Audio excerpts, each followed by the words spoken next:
Ben, le savoir-être, c'est se connaître, savoir si on est nerveux ou pas nerveux, si le métier qu'on va choisir va pouvoir nous plaire par rapport à notre physique, par rapport à notre envie, par rapport à ce qu'on connaît, et savoir le toucher du doigt quand même pour savoir si ça nous plaît ou pas, mais il faut se connaître pour pouvoir travailler avec les autres aussi, savoir s'adapter avec un gars qui est capable de nous expliquer quelque chose et d'être là pour l'écouter quand même.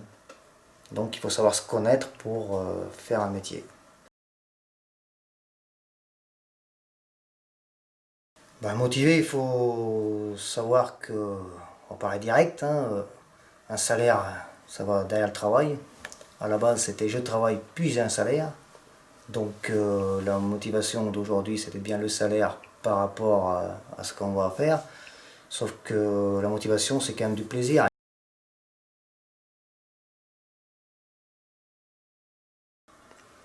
Ben, un salarié, ben, il faut qu'il travaille.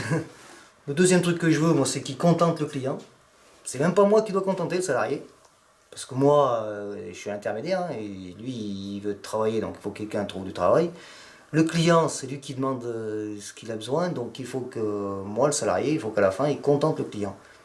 Donc avec ce qu'on lui donne comme moyen, si c'est des jolis matériaux à poser, ben, il faut qu'il les pose comme il faut et tout simplement. Si c'est un grand parquet à faire, ben, il ne faut pas qu'il soit tout tordu, tout voilé. Et du coup, ben, il faut que le client, à la fin, dise comme ça, oui, ça me plaît, c'est ce que je voulais, ou oui, c'est mieux que ce que je voulais, ou s'il a une remarque à faire, mais c'est négatif, eh ben, il faut l'écouter et dire, eh ben, la prochaine fois, ben, monsieur, on a prévu de faire comme ça, mais l'autre fois on a fait ça, mais ça n'a pas plu, est-ce que vous, ça vous ira ou pas?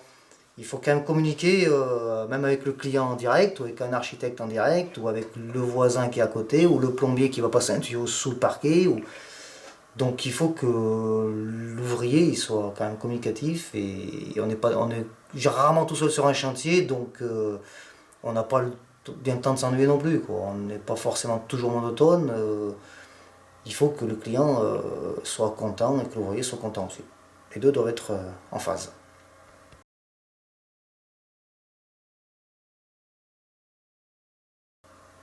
Bah, jusqu'à présent, moi ça a bien été par l'apprentissage. Donc à chaque fois ça a été Basse ou Beaunois-Fanéron pour nous sur le secteur. Donc soit ils font 2 ans, soit ils font 4 ans. En CAP ou en BP après.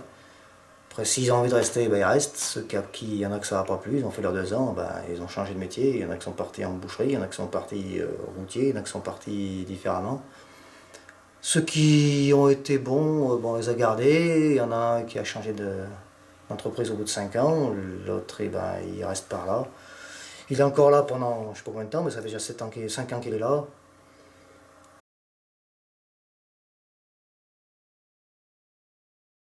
Ben, déjà, ils peuvent faire du porte-à-porte.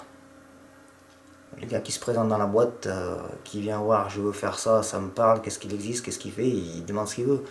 Vous achetez une voiture, vous l'achetez pas par téléphone.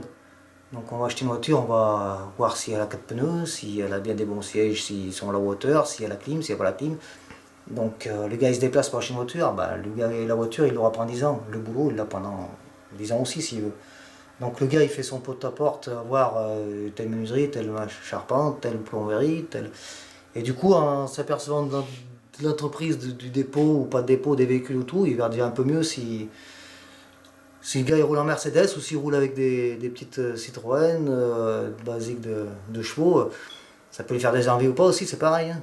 Donc moi, passer par Bain, c'est très bien. Passer directement par le patron le métier qu'on veut choisir, c'est pas plus mal non plus, c'est aussi facile.